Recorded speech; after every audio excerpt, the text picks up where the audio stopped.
Ich kann meine Gefühle für dich aber nicht einfach abstellen. Das musst du aber. Aus uns wird nie irgendwas werden. Du hast überhaupt nichts falsch gemacht in unserer Ehe.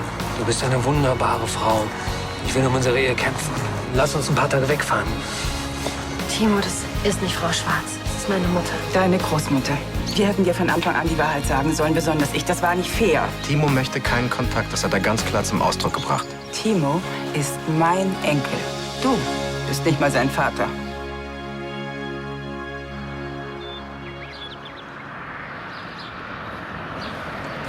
Finger weg. Wir sind noch gar nicht bei der Jagdhütte. Wer hat denn gesagt, dass unsere Versöhnung erst dort anfängt? Von Lahnstein. Ich fordere Sie jetzt zum letzten Mal auf, sich auf die Straße zu konzentrieren. Hör mal, neben mir sitzt der aufgehende Stern am Musical-Himmel. Da kann ich mich doch nicht mit so profanen Dingen wie dem Straßenverkehr beschäftigen. Mist, ich habe total vergessen, Tristan Bescheid zu geben. Marlene, wenn man abhaut, dann gibt man nicht Bescheid. Ja, aber weißt du, wir stecken mitten in der Endprobenphase. Immerhin habe ich ja Dana auf die Mailbox gequatscht. Hey, bist du jetzt sauer? Ob ich sauer bin?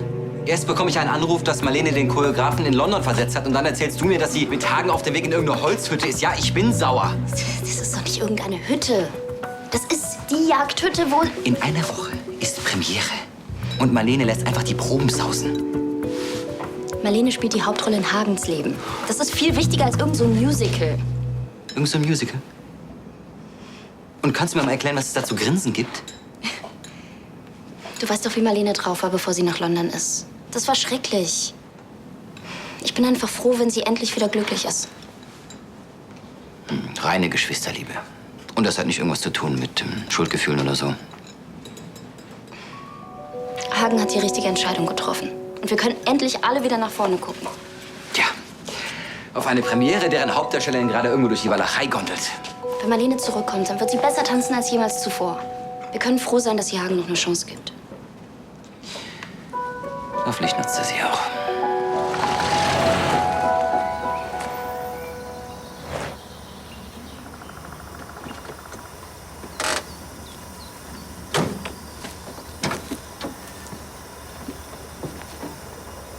Was ist denn passiert?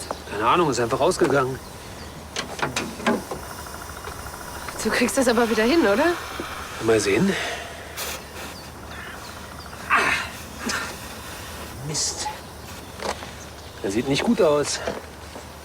Hey, ist nur ein Auto. Na toll, unser Neuanfang fängt ja wirklich gut an. Auf halber Strecke verreckt uns das Auto.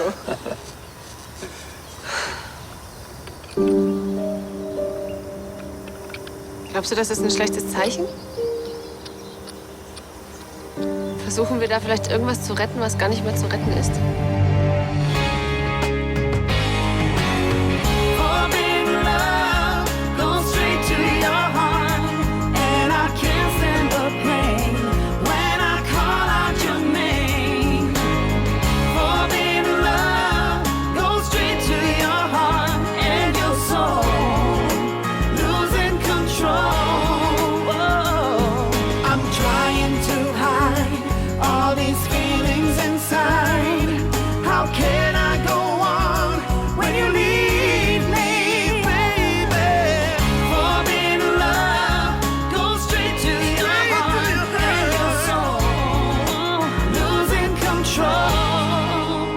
Danke, dass Sie gleich kommen konnten.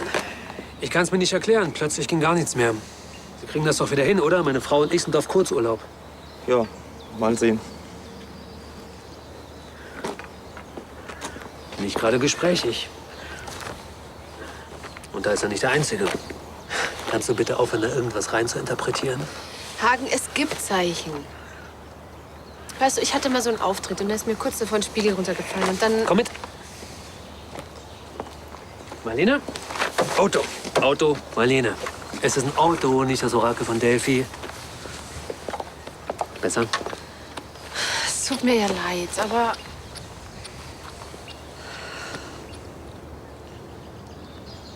Hey, ich habe einen Fehler gemacht. Ich habe an uns gezweifelt, ja. Aber es tut mir leid.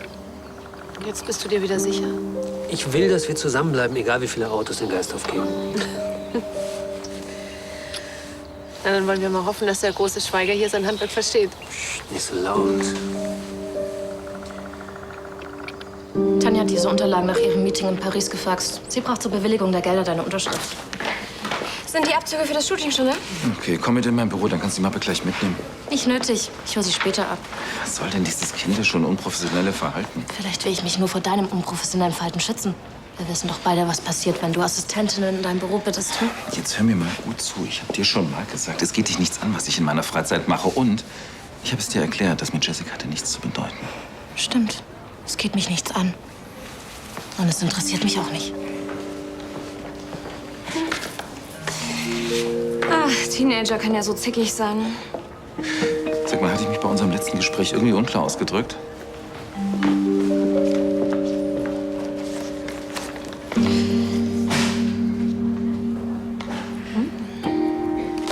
Und jetzt? Das hier könnte alles dir gehören. Was denn, die Brautblondine und der Homo mit dem traurigen Blick? Sag mal, warum schmachtest du einem kleinen Mädchen hinterher, wenn du eine Frau mit Stil haben könntest? Schätzchen, du hast vielleicht Stil. Das heißt aber nicht, dass du Stil hättest. Und jetzt runter von meinem Timer. Ich weiß zwar nicht, was das ist, aber auf sowas habe ich noch nie gesessen. Hast du noch nie Pretty Woman gesehen? Ach, der Film. Über den reichen, erfolgreichen Geschäftsmann. Genau. Und die Hure. Na Gott, Jessica, ich hätte ja keine Ahnung von deinem Nebenjob. Von nichts kommt nichts. Mein Gott, Mädchen, wo bleibt denn dein Sinn für Humor? Das war ein Witz. Du wirst doch bereuen, dass du mich so behandelst. Ich gehöre jetzt auch zur High Society von Düsseldorf. Ich sehe gut aus und ich bin jetzt Model. Momentan bin ich zwar noch auf dem Weg nach oben, aber wenn ich dort angekommen bin, wer weiß, ob du mir dann noch gut genug bist. Ja, das wäre in der Tat ein herber Schlag für mich. Eben. Also überleg dir mein Angebot lieber nochmal. Warum? Wird sonst teurer? Pretty Woman?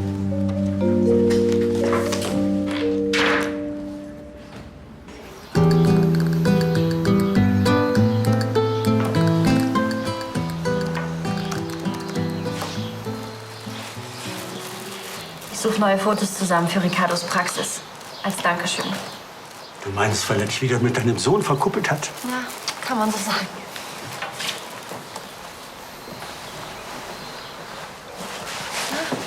Raus damit. Ich kenne doch diesen Blick. Ja, also mit Timo hast du ja nun einige Dinge geklärt, aber eben nicht alle. Weißt du, wir haben ihn wochenlang belogen, was Clarissa betrifft. Und ehrlich gesagt, ich hätte nicht gedacht, dass er so empfindlich reagieren würde. Aber letztendlich hat er es doch angenommen. Was nun Ricardo und seine Vaterschaft betrifft. Ricardo ist Timos Vater. Ja, aber nicht sein leiblicher. Vergiss nicht, wie oft hast du früher Clarissa vorgeworfen, dass sie dir die Existenz deines leiblichen Vaters verschwiegen hat? Aber du warst für mich da. Du hast all meine Fragen beantwortet. Timos Vater ist tot. Und wenn er das erfährt und ich ihm auch noch Ricardo wegnehme, das verkraftet er nicht. Versetz dich doch mal in seine Lage. Ich wollte dich doch auch unbedingt kennenlernen, wissen, wo ich herkomme, wer meine Familie ist. Aber Julia, Nein, es ist doch... je weniger Timo über meine Vergangenheit erfährt, desto besser. Was für ein schwaches Bild wir abgeben. Was? Bei besten Absichten. Nur Heimlichkeiten, Lügen über Lügen ohne Ende. Was denn noch für Lügen? Naja, es ist... Reicht das nicht? Ricardo hat Timo großgezogen. Die beiden lieben sich und ich werde das nicht kaputt machen. Ich will, dass Timo endlich zur Ruhe kommt. Und ich hoffe, dass Clarissa das akzeptiert und ihm Zeit lässt.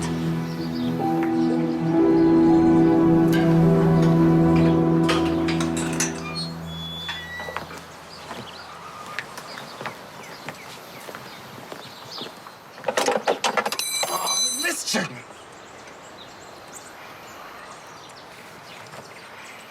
Kann ich helfen?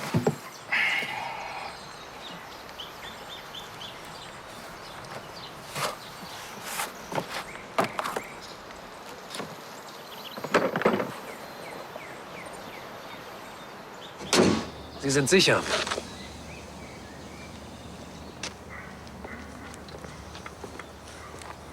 Und? Wie viele Worte waren es diesmal? 1. Hat aber auch gereicht. Kabelbrand. Vor morgen kann er nichts machen. Wir sitzen fest. Ich rufe Herrn Schiller an. Der kommt und bringt uns zur Jagdhütte. Weißt du, wie lange das dauert?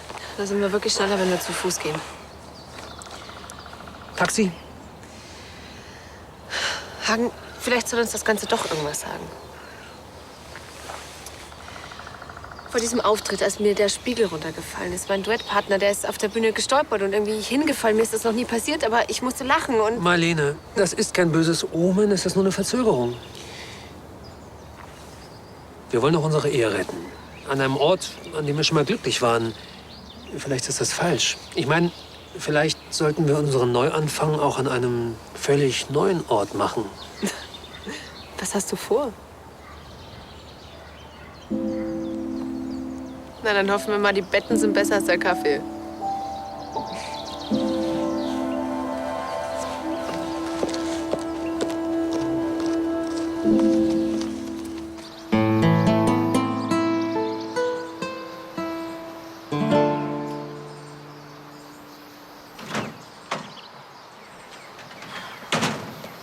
Sie sind ja immer noch da. Timo, komm, lass uns doch mal in Ruhe reden. Wir hatten noch eine prima Zeit zusammen. Und dass ich deine Großmutter bin, ändert doch nichts. Im Gegenteil. Wissen Sie was? Vergessen Sie es. Ich würde so gerne von dir akzeptiert werden. Ehrlich. Ach so, ja, ehrlich. Weil Sie auch die Ehrlichkeit in Person sind. Deswegen wollten Sie mir auch die Flugstunden zahlen, ohne mir zu sagen, wer Sie wirklich sind. Um schön Wetter zu machen. Und kommen Sie mir bitte nicht mit, Timo, ich hab dich nicht angelogen. Ich hab's dir nur nicht gesagt. Du tust ja gerade so, als hättest du noch nie gelogen. Du bist ja ein richtig kleiner Moralapostel. Arno und Julia geben mir ja auch eine Chance. Und die hätten genügend Gründe, mir etwas nachzutragen. Aber du? Was habe ich dir denn getan? Was Sie mir getan haben? Sie haben gelogen. Um dich zu schützen. Es reicht.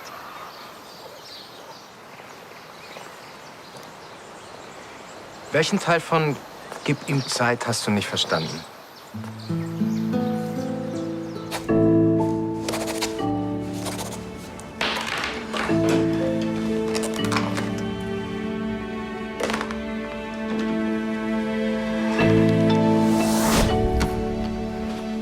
Sie können ihn verdrehen, wie Sie wollen. Ich bekomme das in 2 Minuten hin, ohne hinzuschauen.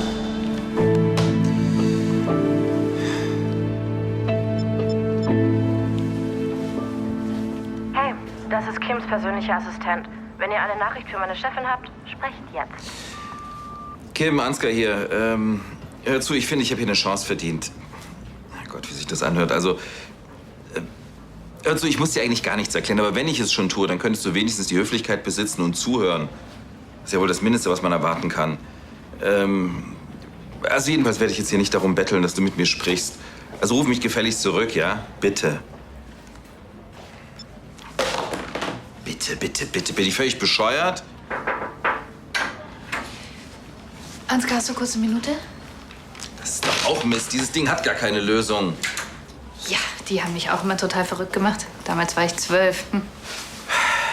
Ja, was kann ich denn für dich tun, Nico? Es geht um den Prozess. Ja. Philipps Vater hat keine Chance. Du hast Vorsorgevollmacht für ihn. Du bestimmst über lebensverlängernde Maßnahmen. Und was ist, wenn der Richter das anders sieht? Was soll ich tun, Nico? Ich habe herausgefunden, dass Richter Schachmeier den Prozess führt. Könntest du mit deinen Kontakten vielleicht... Ich kümmere mich mal drum. Nur kein Übereifer, bitte. Ich will einfach nur wissen, wie er tickt. Bist du sicher? Ich meine, ich kenne ein paar Leute, die sind spezialisiert auf Zementschuhe. Ansgar? Ja, schon gut. Danke. Ach, falls du Hilfe brauchst bei der Lösung des Problems. Ich bin zwar nie über eine Seite hinausgekommen, aber ich kann gut zuhören.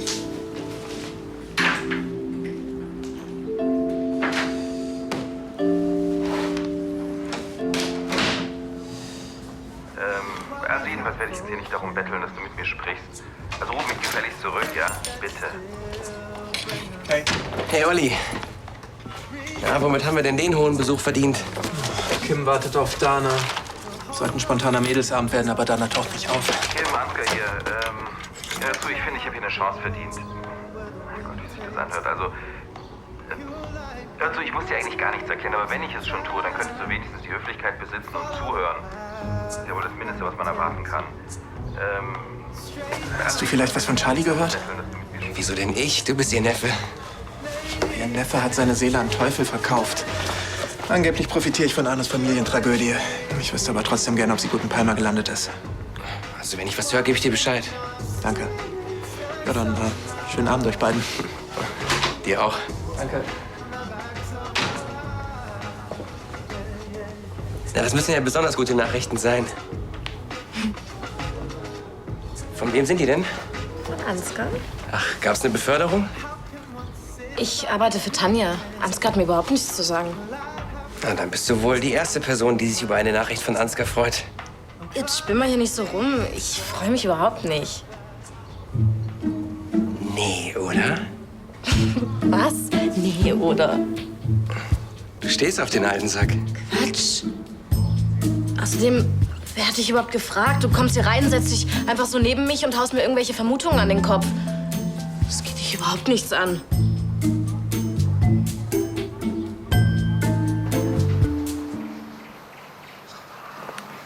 Lässt du uns bitte einen Moment alleine?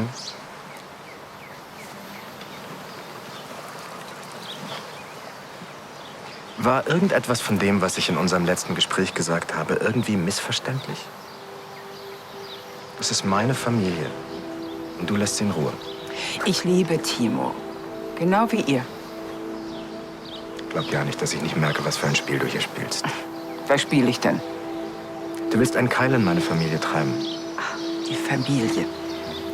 Verstehst du überhaupt, was das bedeutet? Was sollte ich daran nicht verstehen? Timo ist nicht dein Sohn.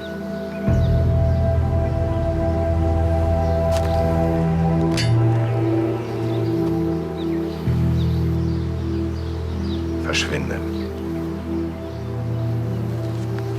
Anfangs habe ich mich tatsächlich noch gefreut, dass Julias Mutter lebt und Timo eine Großmutter hat. Aber das hat sich jetzt geändert.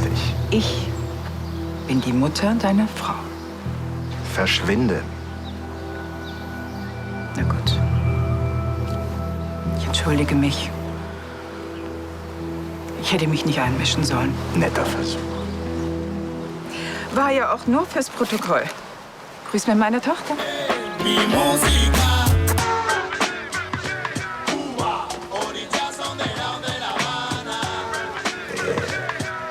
Emilio, was ziehst denn du hier rein? Mir meine Mama geschickt, Musik aus Karies. Die? Musik der Karies. Heimweh? Ich denke halt oft an sie. Meine kleine Schwester geht jetzt zur Schule. Ach, aber das ist doch gut, oder? Weiß ich nicht. Wieso? Erst hier wird man belogen oder es wird einem im Pausenbrot in der Schule geklaut. Da, wo ich herkomme, werden Kinder auf offener Straße erschossen. Ach. Ja, wenn deine kleine Schwester nur halb so viel Pfeffermarsch hat wie du, da. Dann packt sie das, meinst du? Klar. Ich vermisse sie so sehr jetzt. Sie sind alles, was ich habe. Alles.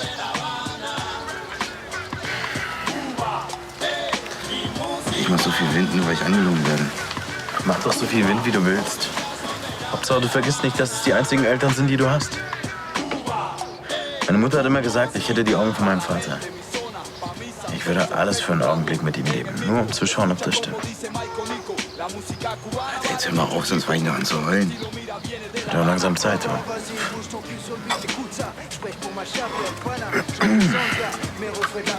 So, und was machen wir jetzt mit dem Angebrochenen? Was hältst du davon, wenn wir uns die Unterarme aufschneiden, unser Blut ein bisschen mixen? Hm? So ein Ritual bei uns. Bist du dabei, Bruder? Blutsbruder? Klar, Mann. Klar. Warum nicht?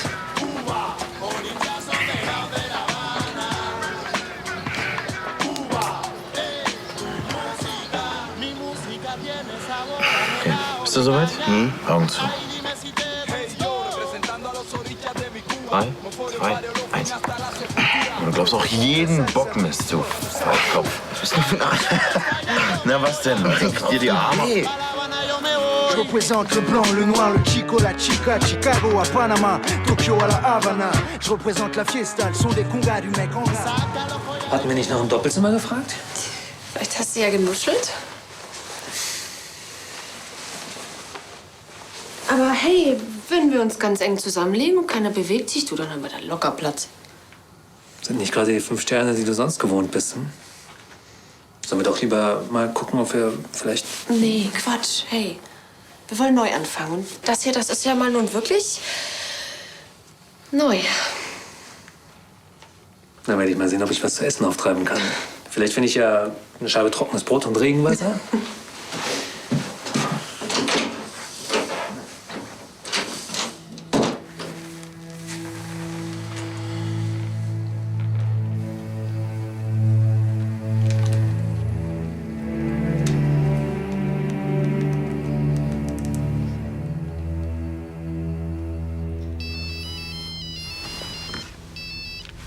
Marlene, hi, seid ihr gut angekommen?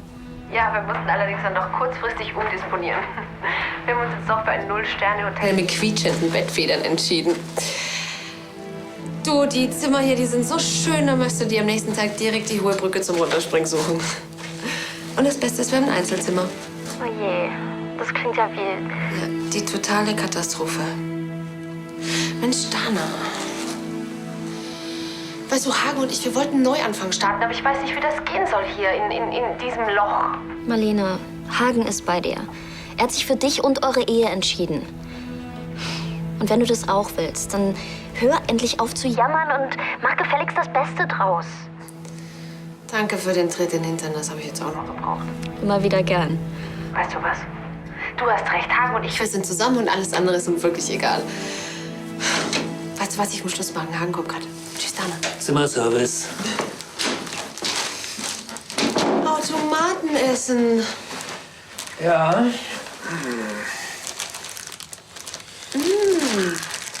Schokocremetorte. Und Champagner. Du bist wunderbar.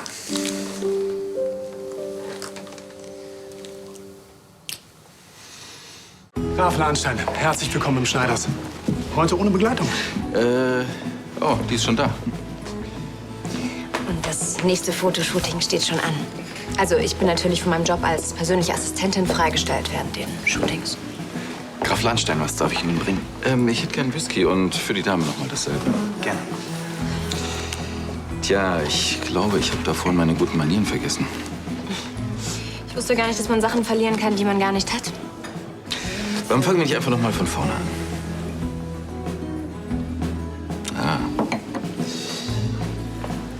Auf die neue Pretty Woman von Düsseldorf.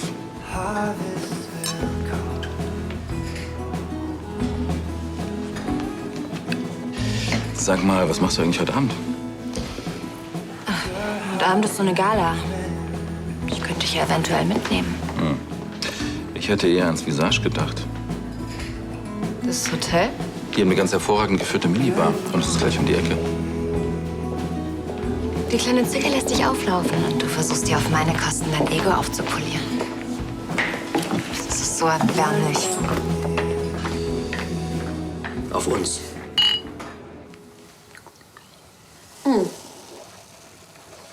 Oh, das ist warm. Oh, schon wieder ein Zeichen. Genau. Aber diesmal ein gutes. Weißt du, warmer Champagner, das ist eine Delikatesse in irgendwo. Und das? Da kann das schäbige Ding in unserer Suite direkt einpacken gegen dieses luxuriöse Himmelbett. Und hast du schon was von Marlene gehört? Wir sind in irgendeinem Motel abgestiegen. Mann, alles läuft schief, dabei sollte die Versöhnung perfekt sein. Aber wenn sie sich versöhnen wollen, dann kommt es doch nicht drauf an, wo sie sind. Weißt du, woran mich das erinnert? An die Zeit, als wir uns kennengelernt haben und jeden einzelnen Tag für uns hatten. Keine Bediensteten, kein Justus. Kannst du dich an die Piano-Bar in Greenwich Village erinnern? Na klar. Als du diese dicke Jazzsängerin an die Wand gesungen hast. Ne? Und alle Typen mir nicht verknallt waren. Oh, und ich habe nur dich gesehen.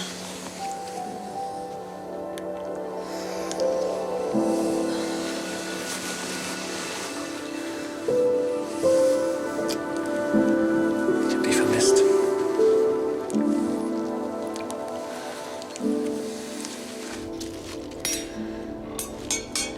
es mit der Versöhnung nicht klappt, dann ist das allein meine Schuld. Kommt ein bisschen spät, die Einsicht. Ach, Dana, deine Schwester wird wieder glücklich werden. Wir werden einfach vergessen, was passiert ist. Und ich wette, Marlene kommt morgen mit einem Riesenlächeln im Gesicht und ganz großen Plänen zurück.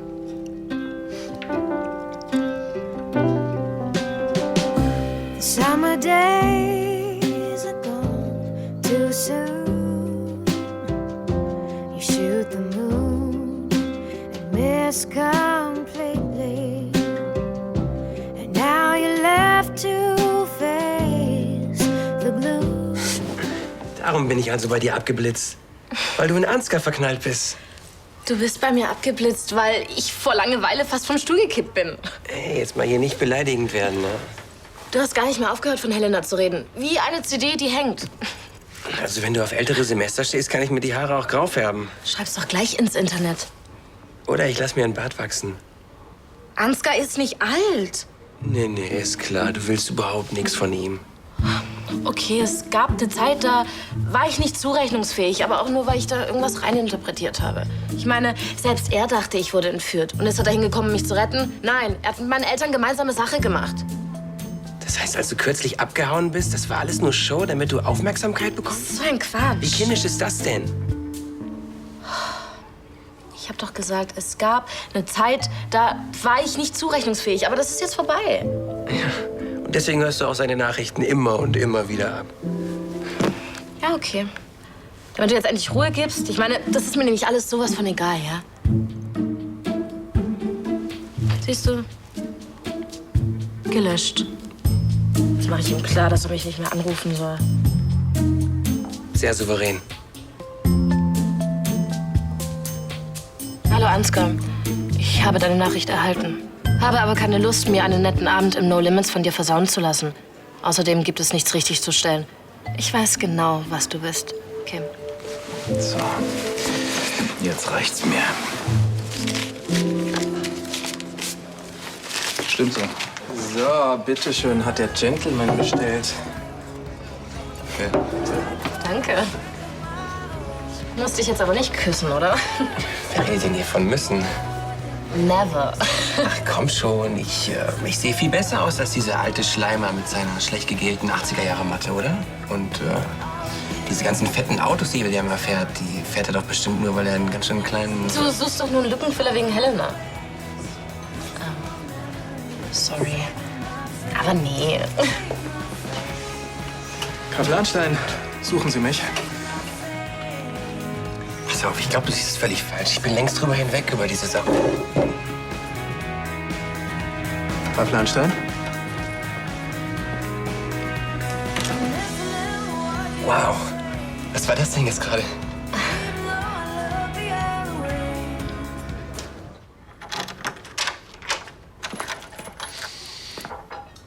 Oh, sag bloß, das ist dieser Auflauf von deiner Mutter. Sie glaubt immer, dass wir hier verhungern. Red dir das bloß nicht aus. Ach, übrigens, deine Schwester, die hat ein bisschen einen an der Waffel. Marlene? Nee, die andere. Wieso, was ist denn mit Kim? Was hast du denn da? Ich wusste gar nicht, dass du so masochistisch veranlagt bist. Ich dachte, wir wollten eigentlich über Kim reden.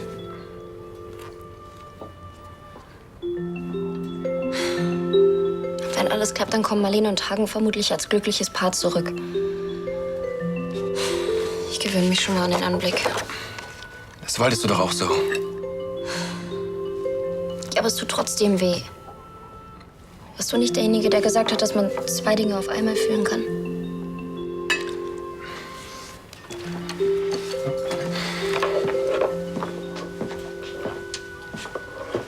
Ach, Dana. Lehn dich mal hier an. Vielleicht hilft's. Und ist besser? Viel besser.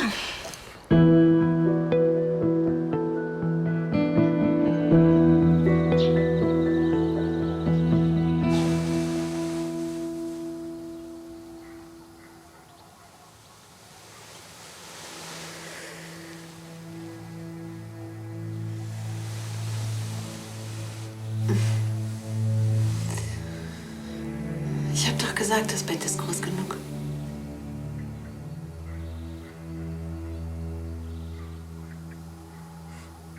Hagen?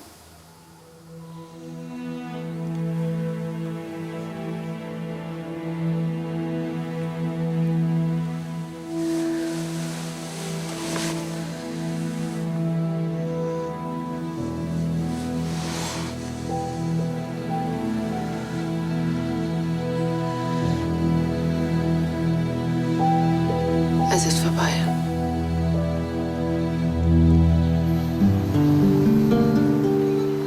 Was weiß Clarissa eigentlich über Timos Vater? Warum? Was hat sie gesagt? Nichts weiter. Du fragst mich das doch nicht einfach so. Ich wollte nur wissen, ob sie über die Adoption Bescheid weiß. Ja, natürlich weiß sie das. Ricardo, hat sie irgendwas gesagt, das ich wissen sollte? Mach dir keine Sorgen.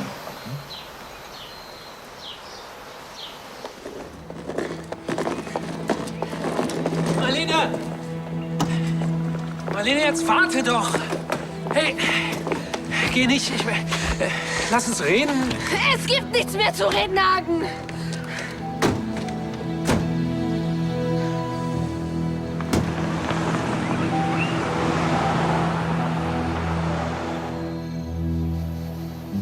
Du erwartest mein Vertrauen und setzt dich über die Wünsche meines Sohnes hinweg. Dein Mann übertreibt. Ich hatte eher das Gefühl, dass er noch untertreibt. Ich habe mich bei ihm entschuldigt. Ich will, dass du Timo in Ruhe lässt. Brötchen. Hallo, Papa. Julia. Ich bin gleich wieder weg. Ich weiß, wie sehr du dir ein gutes Verhältnis zu Timo wünschst. Und ich kann verstehen, wie schwer es dir fällt zu warten. Aber der nächste Schritt muss wirklich von ihm kommen. Die Freude über dich und Timo hat mich ungeduldig gemacht. Es tut mir leid.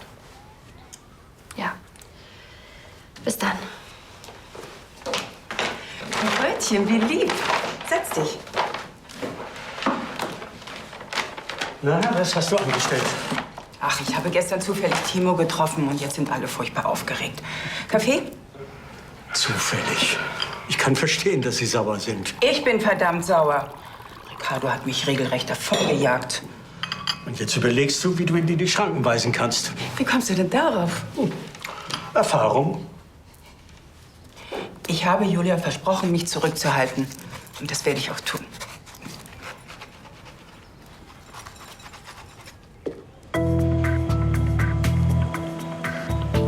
Guten Appetit.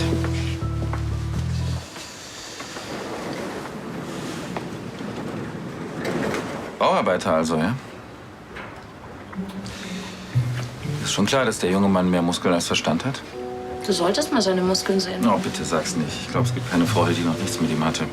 Ah, okay. Damit erstmal völlig klar ist, ich mache, was ich will. Worüber reden wir denn hier? Jetzt komm schon, ich weiß ja, dass du mich eifersüchtig machen willst. Aber dein kleines Spiel funktioniert nicht. Was für ein Spiel? Du willst mir doch nicht ernsthaft erzählen, dass du plötzlich dein Herz für diesen Bauarbeiter entdeckt hast. Andi ist sexy und witzig. Und so jung.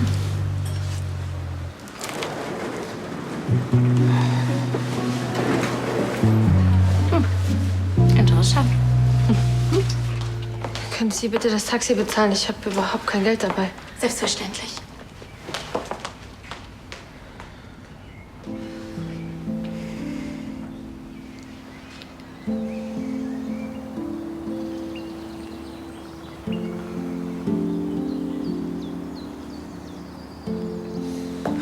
Marlene, endlich. Ich versuche schon den ganzen Morgen, dich zu erreichen. Ich konnte die Proben verschieben. Du kannst dich später bedanken. Wir müssen sofort los zur Kostümprobe. Fass mich nicht an. Marlene?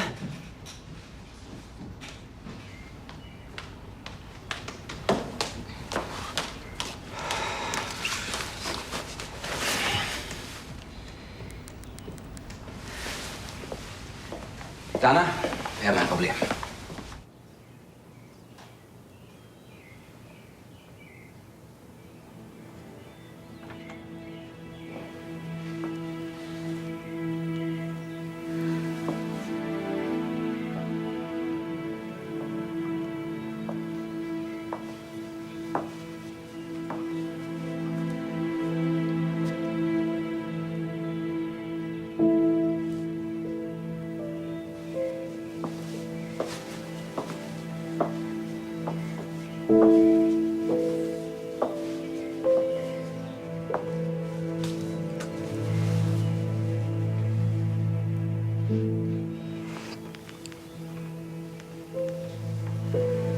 Da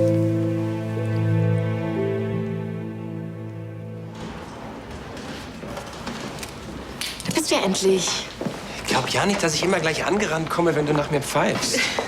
Aber deine SMS hat mich schon irgendwie neugierig gemacht. Andi! Hey, Nico. Tut mir leid, ich habe leider keine Zeit.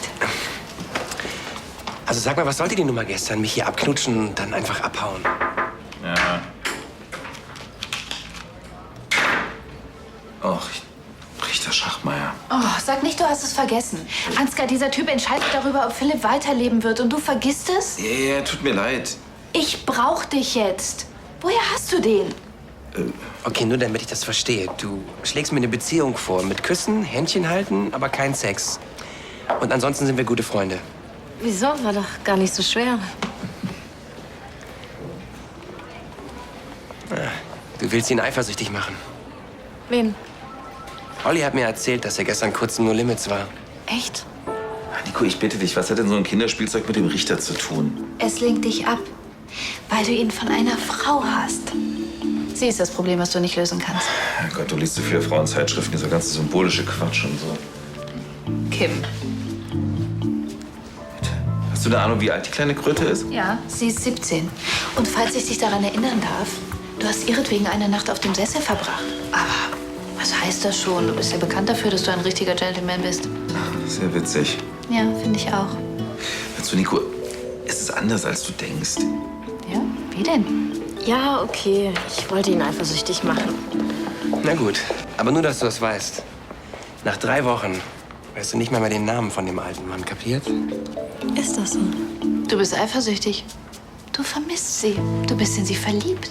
Nein, Nico, das ist anders. Ah ja, wie anders? Ja, ich weiß doch auch nicht. Bring doch mal an, du Scheißkröte.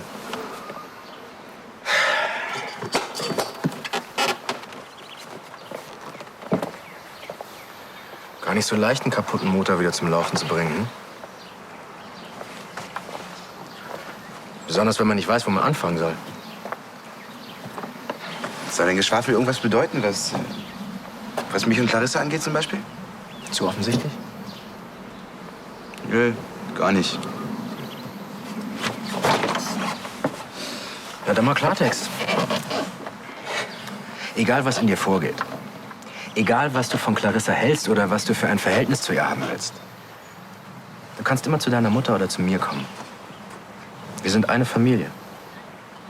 Wir stehen hinter dir, egal wie du dich entscheidest. Alles klar? Wirklich? Ich hatte nämlich eher den Eindruck, dass du das lieber mit dir selbst ausmachst. Mama macht sich ganz schön Sorgen, oder?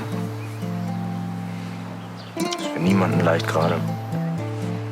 Umso wichtiger, dass wir zusammenhalten und miteinander reden. Na gut, dann mach dich endlich mal nützlich und gib mir den Zehnerschlüssel.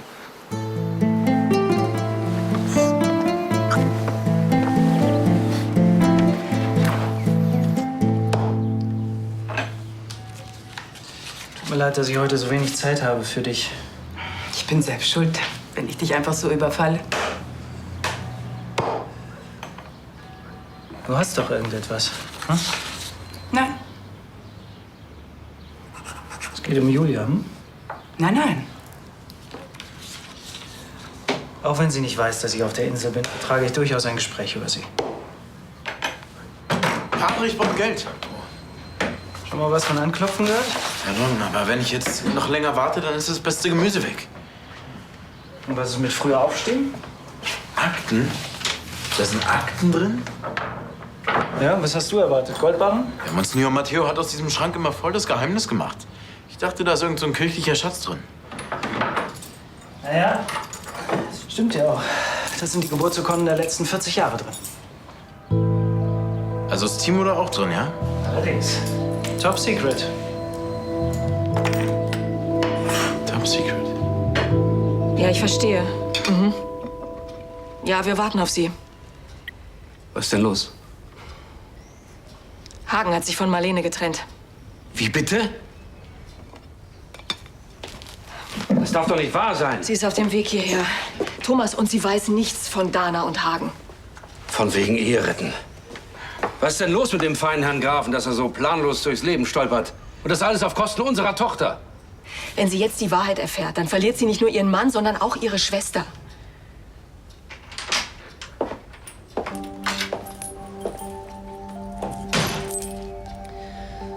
Es ist vorbei. Mein Schatz.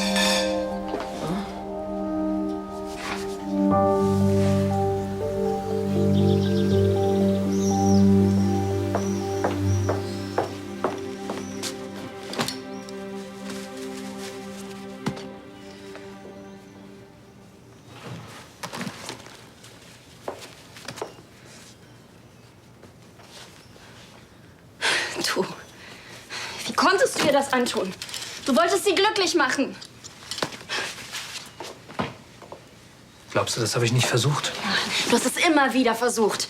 Ein Schritt vor, ein Schritt zurück. Weißt du eigentlich, was du ihr damit angetan hast? Ich wollte Marlene nicht verletzen. Du hättest mal für eine Sekunde dein Hirn einschalten müssen. Den einen Tag machst du ihr Hoffnung, dass alles wieder gut wird. Und den anderen Tag sagst du ihr, nee, ich will dich jetzt doch nicht mehr. Weißt du, wenn du eine Frau das so richtig fertig machen willst, dann ist es ein verdammt guter Weg.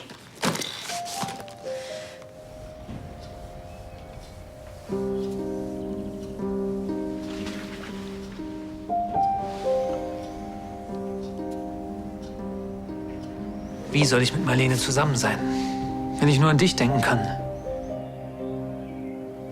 Jetzt reiten wir beide gemeinsam glücklich in den Sonnenuntergang. Glaubst du das? Ich weiß, dass du ihr das niemals antun könntest. Und ich kann es auch nicht. Aber ich kann auch nichts daran ändern, dass ich dich liebe. Du bist so ein mieser Scheißkerl. Und ich dachte, du bist was Besonderes. Ich hasse dich!